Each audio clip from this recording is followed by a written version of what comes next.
People want their subjective preferences to be the objective reality. You can't handle the truth!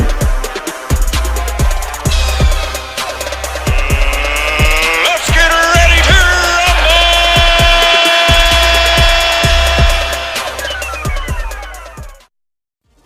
Welcome back to Keep It Real Boxing. You're listening to Cypher Box. Alright, so let's get into the first bit of action we're getting tonight in terms of the fights that we've seen, starting with the World Boxing Super Series semi-finals, the last semi-finals. So we had the last semi-final for the bantamweight division, or bantamweight tournament, and for the lightweight tournament. Starting off with Inoue versus Rodriguez. Inoue getting the stoppage in the second round against Rodriguez. Look, this guy definitely lives up to his ring name, The Monster. Yeah, the power is real. This dude, I'm telling you, man, his knockout power is unbelievable, and his technique, everything, he's got it. For me, at this moment in time, he looks like a fighter he's that complete fighter. He can box, he can move. He did take a few shots as well, but it is boxing. You're going to take a few punches, but he took those well. But his power was just far too much for Rodriguez. You know, the first one knocking him down, then it was a body shot, then it was another body shot. So 3 knockdowns in that second round, and the referee just stopped it. That makes for a final against Nonito Donaire. I don't know when the final is. I have to look that up later on. But look, it makes for a good final. Going to be a tough fight for Nonito Donaire. But Donaire is probably going to have to find ways with his experience to get around and negate that power and those opportunities for, in a way, to throw those power punches at him.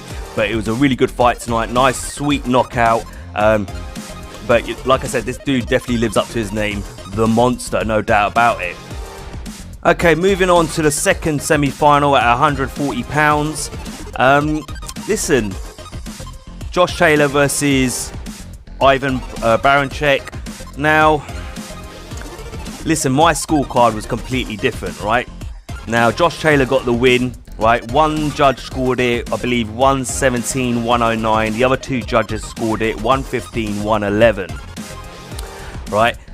I'm about to show you my scorecard of how I saw the fight, and it was completely different from what those judges saw it, how those judges saw it, in my opinion. Yeah, I didn't really agree with the commentating. I thought the commentating was a little bit biased as well from Sky Sports. You know, there was some good work that Baranchyk was doing that they were not highlighting or commenting on. I think the fight was a very close fight, even with the knockdowns, and I believe those scorecards were way off. And remember, those 3 judges were all from the UK as well. It's not the first time I've seen this kind of result in the UK and in Scotland. To be honest with you, I remember Ricky Burns versus Ray Beltran. Ray Beltran clearly won that fight, yet Ricky Burns got the unanimous decision, and the scorecards they were way off as well. And Ricky Burns knew he lost the fight. In my opinion, I felt, you know what, it was a lot closer of a fight. I actually scored the fight a draw. You should see my scorecard appear on the screen right now, and you can have a look at it right now. The first 5 rounds, I had it 3 rounds to 2 in favour of Baranchyk.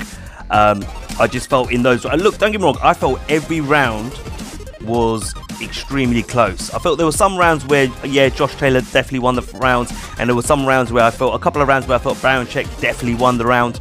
But in all honesty, there wasn't much in the rounds at times sometimes, but sometimes it was about the cleaner, harder scoring shots that were being landed. And I felt, and I had to look at it and think, well, who's being more effective with their aggression in these situations?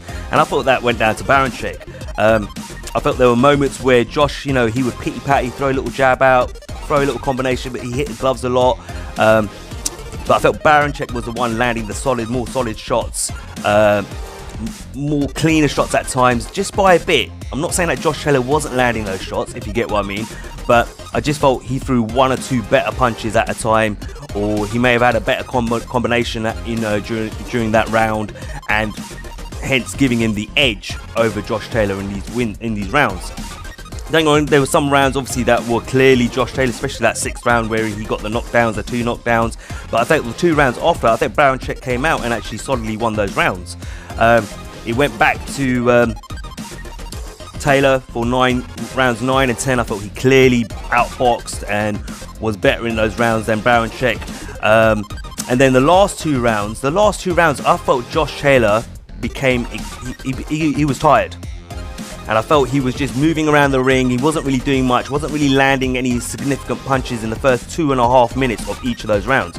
I felt Baranchyk was the one really landing the better quality punches, the harder punches, really trying to win the round, whereas Josh was trying to move around the ring and just pop the jab out, maybe throw a little bit of a quick combination, but make it look eye-catching and make it look like he was in control, but I don't feel he was. And then I felt in the 11th and the 12th round, the last 30 seconds, he would try and steal the rounds, and I think it definitely worked in his favours because it fooled the judges a little bit.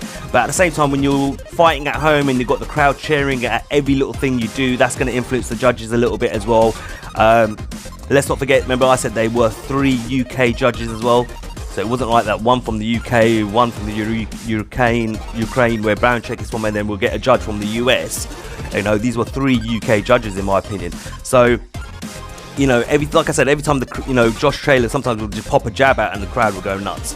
So these sort of things would tend to influence the judges, in my opinion. I felt, like I said, I felt the commentating was a little bit biased or a little bit off. You know, sometimes, you know, they would say, you know, you hear the commentator turn around and say, "Oh, that was a great left by." Or great right by Josh, and then Baranchyk would come back with a good combination to the body or something, and nothing would be said. So I don't know how to quite take it. I felt Baranchyk did more than enough to make it a close fight. If you had it 1 or 2 rounds in Josh Taylor's favour, I totally understand that, I'll accept that. Or if you had it 1 or 2 rounds in Barancyk's favour, I accept that as well. Or if you had it a draw like me. If it is a close scorecard you have, basically what I'm saying, then I accept that either way. But the scorecards I felt were, yeah, I thought they were way off. 170, 109, I totally disagree with that one. 115, 111, yeah, again, I still disagree with that. I felt it was a much closer fight than the judges' scorecards were making it out to be. End of the day, like I said, I felt the judges were a little bit, well, not a little bit, they were way off with their scorecards. Maybe a little bit biased there. I felt the commentator was a little bit biased as well.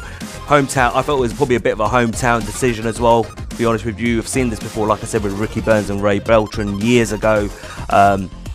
You know, there have been some dodgy scorecards that have come out of Scotland in the past. But yeah, look, I felt Baranchyk did enough to deserve a closer scorecard.